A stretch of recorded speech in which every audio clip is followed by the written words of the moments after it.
pimpin doanya.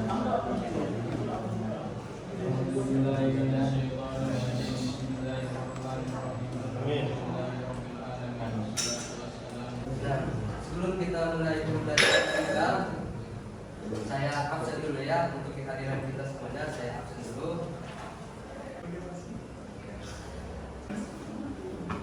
Ahmad Wahdi, Ahmad Sulaiman Siregar, Kausar Amin,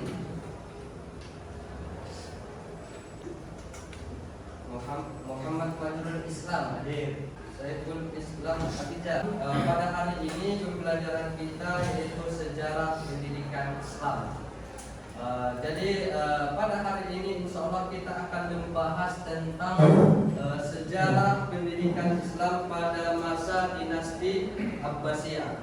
Tapi sebelum kita masuk ke pembahasan kita yaitu sejarah dinasti Abbasiyah, tentu kita sudah mempelajari sejarah pendidikan Islam pada masa dinasti Umayyah atau Umayyah. Jadi sebelum kita masuk ke pembahasan kita review kembali. Kemudian bertanya kepada anda semuanya, dikarenakan kita sudah mempelajari dinasti Umayyah. Kira-kira siapa yang bisa menyebutkan nama-nama lembaga-lembaga pendidikan di masa dinasti Umayyah? Angkat tangan. Silakan.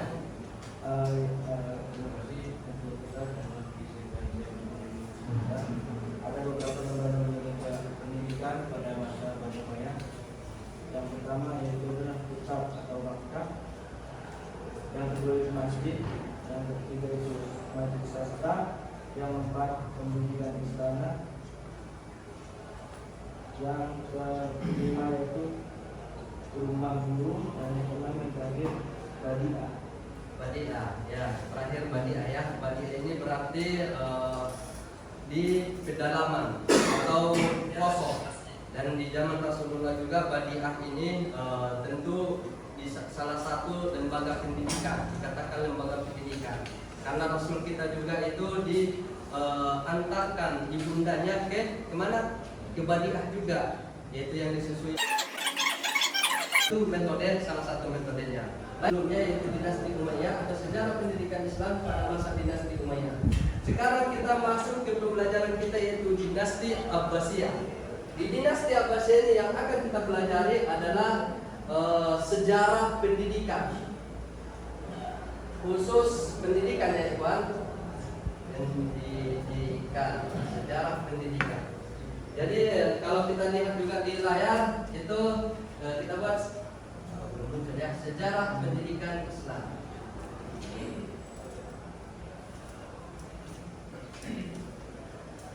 Baik, Ikhwan, di sini juga sama. Yang akan kita bahas pada hari ini yaitu tentang sejarah pendidikan Islam pada masa dinasti Abbasiyah. Sama seperti sebelumnya itu sejarah pendidikan Islam, pendidikannya, kemudian kurikulumnya, kemudian siapa saja pengajarnya, kemudian metode sama seperti yang kita tanyakan, kita review tadinya. Jadi ini yang akan kita bahas pada hari ini. Tentu sebelum, karena kita ketahui bahwasanya kerajaan Islam itu ada tentu setelah Khulafaur Rasyidin. Pertama Rasulullah, kemudian Khulafaur Rasyidin yaitu 4 khalifah, kemudian masuk dinasti Umayyah. Ini masuk kerajaan Islam pertama. Kemudian yang kedua itu dinasti Abbasiyah. Tentu dinasti Abbasiyah ini berdiri setelah untuknya atau setelah terkalahkannya dinasti Umayyah. Yaitu sekarang itu di pendirinya itu adalah Abu Abbas Abdullah bin Muhammad bin Ali bin Abdullah bin Abbas, yang dikenal juga As-Soffah. Dan ini diturunan dari Ibnu Abbas, yaitu paman Sallallahu Alaihi Wasallam. Dan ini sekilas sejarahnya. Kemudian kalau kita lihat di layar itu terlihat peta kekuasaan dinasti Abbasiyah. Dan tentu ini dinasti Abbasiyah ini Urban atau Uzbekistan, itu perbatasan Cina, daerah Cina ini. Ini yang mana ini semuanya adalah dinasti Abbasiyah. Yang dahulu ya ini adalah kekuasaan dinasti Umayyah. Dan pada saat ini sekarang kita lihat di sini, ini yang unik, dan berdiri di Baghdad, berdiri di sini dinasti Abbasiyah. Akan tetapi di sini juga ada berdiri kerajaan, yaitu Umayyah, dinasti Umayyah kedua. Karena sejarahnya dinasti Umayyah kedua. Jadi dinasti Abbasiyah sampai ya.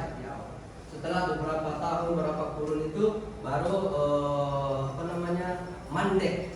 Mandek ini ya karena individunya itu yang bermasalah kan begitu. Ada dinasti-dinasti atau ada kerajaan-kerajaan kecil seperti dinasti Umayyah, kemudian dinasti Fatimiyah, kemudian dinasti Saljuk.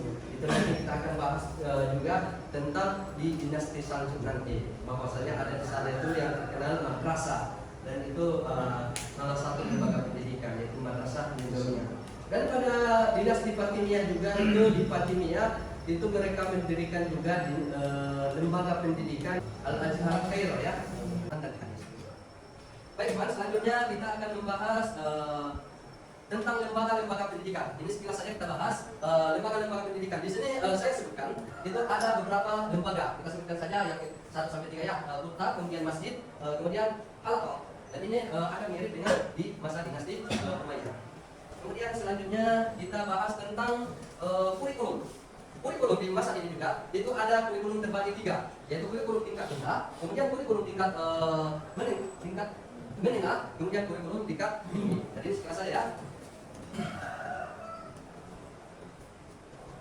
Kemudian pengajar pada masa ini, pengajar itu ada 4 kriteria, bukan 4 orang ya, tapi 4 kriteria. Yang pertama itu modelnya itu pengajar tersebut sebagai guru privat atau tutor. Kalau sekarang bahasanya tutor ya, atau mentor.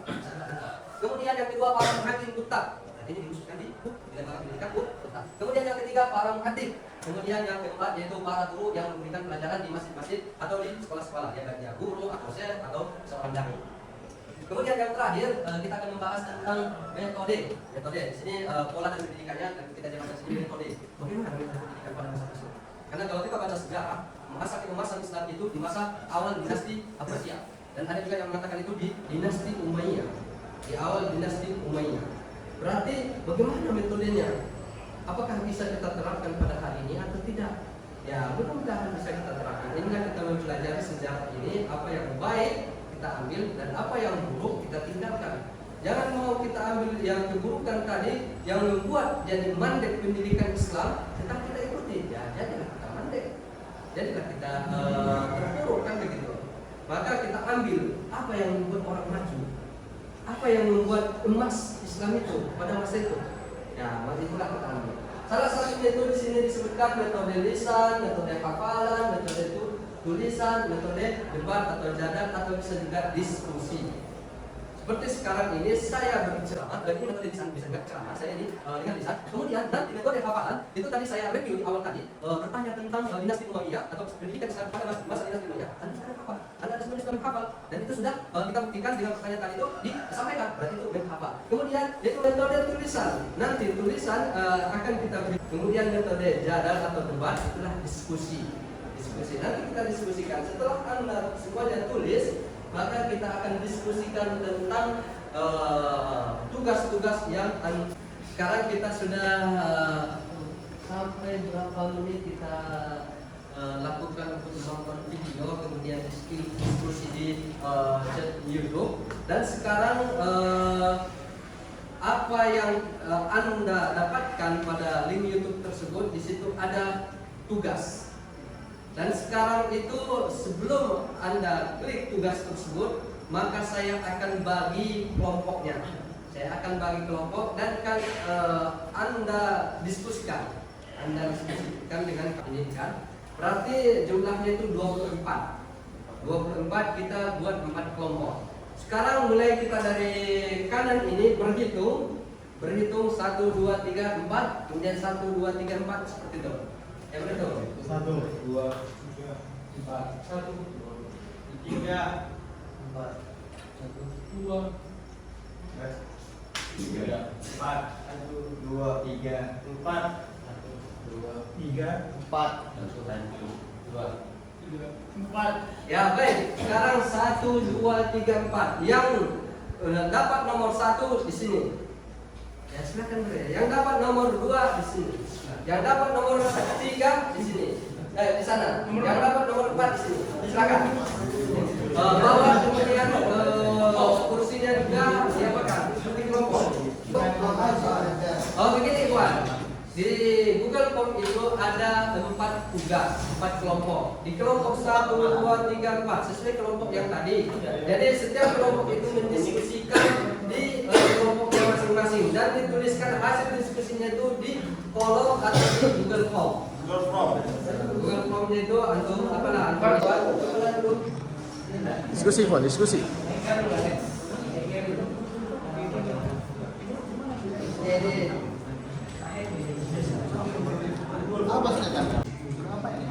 bisa, sudah bisa. Sudah.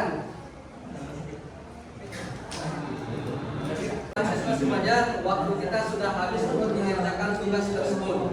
Jadi sekarang setiap kelompok ketika saya menyebutkan nanti kelompoknya silakan berdiri utusan dan menyebutkan apa yang hasil diskusinya. Jadi apa hasil diskusi kelompoknya itu yang disampaikan kepada kami agar kita dapat informasinya. Ya baik, silakan kelompok 1 atau kelompok siapa yang sudah selesai? Ayo Pak. Oke, silakan kelompok 4 ya. Kelompok 4 Pak. Ya, silakan. Assalamualaikum warahmatullahi wabarakatuh. Sebutkan namanya ya. Terima kasih Pak telah memberikan saya kesempatan untuk menyampaikan diskusi kami. Kami dari kelompok 4, saya Abdul Syuhada, Perwakilan dari kelompok 4 ingin menyampaikan. Sekarang kita masuk ke kelompok 2 dulu. Kelompok 2. Apa pembahasannya? Kurikulum, silakan. Siapa perwakilan?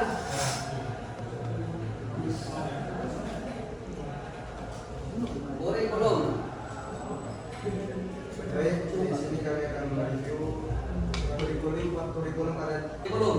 Sekarang kelompok 1, lembaga-lembaga pendidikan. Ya silakan, siapa utusan? Ya silakan. Assalamualaikum warahmatullahi wabarakatuh. Waalaikumsalam warahmatullahi wabarakatuh. Terima kasih kepada Prof telah memberikan kami waktu. Waktu itu utusan dari kelompok 1 itu perkenalkan nama saya Nanang Trinadi, yaitu hasil diskusi kami yaitu nama lembaga-lembaga pendidikan pada masa dinasti Abbasiyah. Yaitu yang pertama ialah Utab, dan adapun yang kedua yaitu Ya. Sekarang masuk kelompok 3. Kelompok 3 ini apa? Mengajar ya?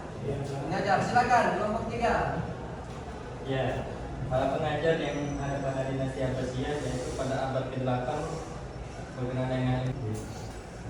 Sekian dan terima kasih. Ya, terima kasih pada kelompok 3 ya. Kelompok 3 yang sudah menyebutkan nama-nama pengajar pada masa dinasti Abbasiyah. Dan ini tentu sebagian saja. Yang disebutkan kelompok 1, 2, 3, 4 itu sebagian saja. Kita ucapkan barakallahu fikum wa jazakumullahu khairan. Nah, baik ikhwan, sekarang kita alhamdulillah selesai membahas tentang sejarah pendidikan Islam di dinasti Abbasiyah. Dan itu sudah kita bahas dari awal tadi tentang sejarah pendidikan, sejarah secara umum dinasti Abbasiyah. Kemudian yang pertama lembaga-lembaga pendidikan, kurikulum, pengajar dan metode. Dan itu sudah antum atau adik-adik mahasiswa sudah mendiskusikan bersama kelompok masing-masing. Tentu siapa yang bisa menjelaskan kepada kita nama-nama yang keempat tadi itu, baik dia lembaga atau kurikulum atau pengajar atau metode? Satu orang saja. Ya silakan. Ya, silakan. Silakan Pak. lembaga. Silakan berdiri. Ya kita nampak dulu apa saudara kita ini. Lembaga pada masa dinasti Umayyah itu juga sangat banyak. Kemudian dilanjutkan kepada dinasti Abbasiyah, yang dimana juga semakin berkembangnya lembaga sebagai masa keemasan dalam lembaga pendidikan. Mungkin sekian yang dapat saya sampaikan. Assalamualaikum warahmatullahi wabarakatuh. Waalaikumsalam warahmatullahi wabarakatuh.